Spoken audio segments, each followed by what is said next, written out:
Hello, and welcome to Criminal Procedure, the Adjudicative Process.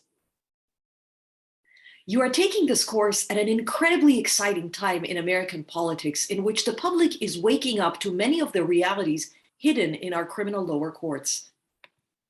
For the first time, we're seeing prosecutors charging police officers and sometimes other prosecutors with their share of abuses of power. We're also seeing people leaving prison, sometimes after decades, doing sentences for crimes they never committed.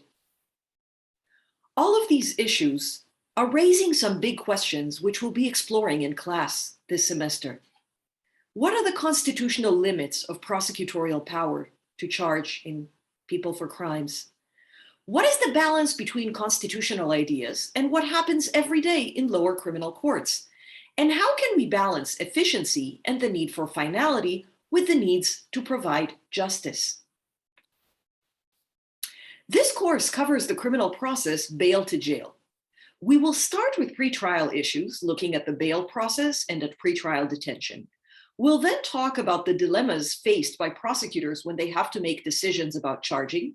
We'll talk about preliminary hearings, grand jury processes, motions to dismiss the case or to suppress evidence, and the discovery process. We will then talk about the method by which 99% of all cases in the criminal justice system are resolved, plea bargaining.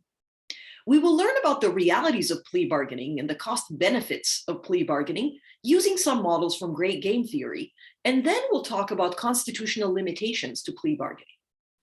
We will then talk about what happens to cases where we do go to trial. We'll talk about the defendant's right to counsel, about the right to a jury and the jury selection process, about the right to confront prosecutorial witnesses, including the intersection between that and the evidentiary issue of hearsay. We'll talk about some other trial rights, including compulsory process, the right to bring forth witnesses on the defendant's behalf, and about the defendant's right to testify or not to testify. We'll then talk about what happens after conviction, sentencing. We will discuss constitutional limitations to sentencing, as well as some sentencing structures with a special emphasis on the California sentencing scheme.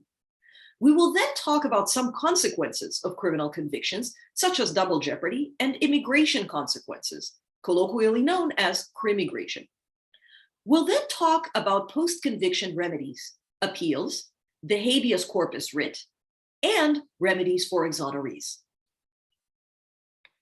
In our journey through the criminal process, we will be helped by several constitutional amendments which include the rights of criminal defendants. We'll be starting with the rights encapsulated in the Fifth Amendment. These include the right to be tried by a grand jury first or presented by an indictment to a grand jury. We will talk about the privilege against self-incrimination and how it plays out in a grand jury context. We'll talk about the protections against double jeopardy. And we will also talk about due process. The Fifth Amendment contains the due process clause insofar as it pertains to federal criminal defendants. We will also talk about the Sixth Amendment, which includes the bulk of rights that criminal defendants have at trial. These include the right to a speedy and public trial by an impartial jury. We will also talk about the right to be informed of the nature of the accusation, the right to confront witnesses against him, and the right to compulsory process. And of course, we will talk about Gideon versus Wainwright, one of the major cases coming out of the Warren Court, which created or made real the right to counsel as guaranteed by the Sixth Amendment. We will also talk about some provisions of the Eighth Amendment, namely the protection against excessive bail and the protection against cruel and unusual punishment. Finally, we will also rely extensively on the 14th Amendment, which in many ways is the vehicle through which all the rights in the Bill of Rights have been incorporated against the states. The 14th Amendment contains due process protections that apply to all criminal defendants, not just to those tried in the federal system, but to the vast majority of criminal defendants in the United States who are being tried in state courts. This semester, we run class through a flipped classroom model. This means you have to do a lot of preparation in class at home before coming to class. On your own, before each session, You are responsible for reading all the materials assigned for that session on Charter Course for the upcoming module or modules, and to watch all the lecturettes assigned for that module.